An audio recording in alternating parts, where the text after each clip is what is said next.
प्यारे बच्चों नमस्कार। आपके अपने पसंदीदा YouTube channel dream study point में आप सभी का स्वागत है।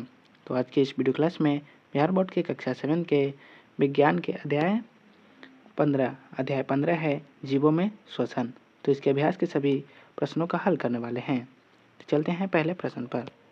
पहला प्रश्न दिया हुआ है, सही उत्तर पर सही का निशान लगाना है। पहला प्रश्न है, अंतःश्वसन के समय पसलियाँ ऊपर और बाहर की ओर गति करती है। 2 नंबर प्रश्न है, उच्च श्वसन के समय पसलियाँ नीचे और अंदर की ओर गति करती है।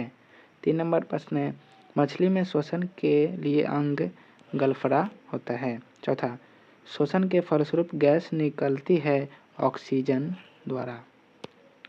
2 नंबर प्रश्न है, कॉलम ए के शब्दों को कॉलम बी के शब्दों से मिलान करें। पहला क्या है, रंध्र, तो पहला क्या हो जाएगा, पौधा। दूसरा फेफड़ा, फेफड़ा का क्या हो जाएगा, मनुष्य। तीसरा गलफड़ा, गलफड़ा का हो जाएगा मछली। और चौथा त्वचा, त्वचा का हो जाएगा केचुआ। 3 नंबर प्रश्न है, रिक्त स्थानों को भरें। पहला, अंतःश्वसन में डैश गैस प्रयुक्त होता है तथा उच्छ्वास में डैश विमुक्त होता है। तो पहला हो जाएगा ऑक्सीजन गैस प्रयुक्त होता है और कार्बन डाइऑक्साइड विमुक्त होता है। 2 नंबर प्रश्न है, कार्बन डाइऑक्साइड चूने के पानी को डैश कर देता है। तो इसका उत्तर हो जाएगा दूधिया कर देता है। 3 नंबर, ऑक्सीजन की उपस्थिति में होने वाले श्वसन डैश कहलाता है। तो इसका हो जाएगा ऑक्सी श्वसन कहलाता है। चौथा, अनॉक्सी श्वसन डैश की अनुपस्थिति में होता है। तो इसका उत्तर हो जाएगा ऑक्सीजन की अनुपस्थिति में होता है। 4 नंबर प्रश्न है, श्वसन कितने प्रकार के होते हैं। तो इसका उत्तर हो जाएगा श्वसन मुख्यतः 2 प्रकार के होते हैं, ऑक्सी श्वसन और अनॉक्सी श्वसन। 5 नंबर प्रश्न है, अनॉक्सी श्वसन क्या है। तो इसका उत्तर हो जाएगा ऑक्सीजन की अनुपस्थिति में ग्लूकोज का अपघटन अनॉक्सी श्वसन कहलाता है। इस क्रिया के फलस्वरूप अल्कोहल, कार्बन डाइऑक्साइड तथा कार्बन ऊर्जा प्राप्त होती है। कार्बन डाइऑक्साइड तथा ऊर्जा प्राप्त होता है, glucose, alcohol, carbon dioxide plus ऊर्जा। 6 नंबर प्रश्न है, श्वसन की क्रिया में ऑक्सीजन का महत्व बताएं। तो इसका उत्तर हो जाएगा ऑक्सीजन जीवन के लिए उपयोगी है। जो कि ऑक्सीजन ग्रहण करते हैं वह कोशिकीय श्वसन की क्रिया करता है, एंजाइमों की सहायता करता है, रक्त शरीर के विभिन्न भागों को कोशिकाओं में पहुंचाता है। ऑक्सीजन रक्त के साथ मिलकर ऑक्सी हीमोग्लोबिन बनाता है। ऑक्सीजन ग्लूकोज के साथ साथ अभिक्रिया कर CO2 प्रदान करता है और ऊर्जा होता है। 7 नंबर प्रश्न है, अंतःश्वसन तथा उच्च श्वसन में क्या अंतर है। इसका उत्तर होगा अंतःश्वसन एक यांत्रिक क्रिया है। अंतःश्वसन के समय पसलियाँ ऊपर और बाहर की ओर गति करती है तथा डायफ्रामा नीचे की ओर गति करती है, जिस कारण वक्ष गुहा का आयतन बढ़ जाता है और वायु फेफड़े में प्रवेश कर जाती है। अतः सांस लेने की प्रक्रिया को अंतःश्वसन कहते हैं।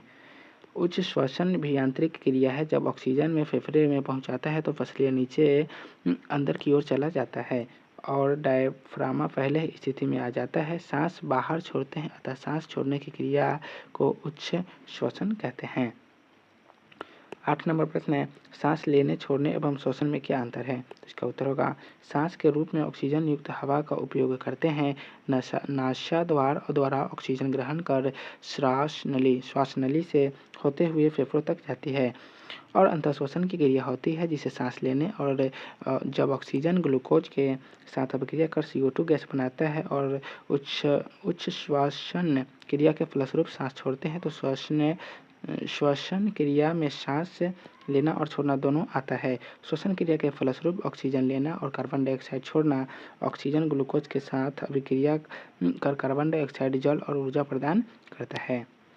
10 नंबर प्रश्न है, अपने परिवार के सदस्यों की श्वसन दर, मात्राएं और उनमें अंतर के कारणों का पता लगाएं। इसका उत्तर होगा शारीरिक सक्रियता बढ़ने से श्वसन की दर बढ़ जाती है। हमारे परिवार में 10 वर्ष से कम उम्र के बच्चे और 60 वर्ष के ऊपर भी 0 सदस्य हैं। ऊपर के अवलोकन से पता चलता है कि उम्र बढ़ने से सक्रियता बढ़ती है और 60 वर्ष के बाद सक्रियता घटती है। अतः वयस्क में सक्रियता कम उम्र और अधिक उम्र की अपेक्षा अधिक होती है।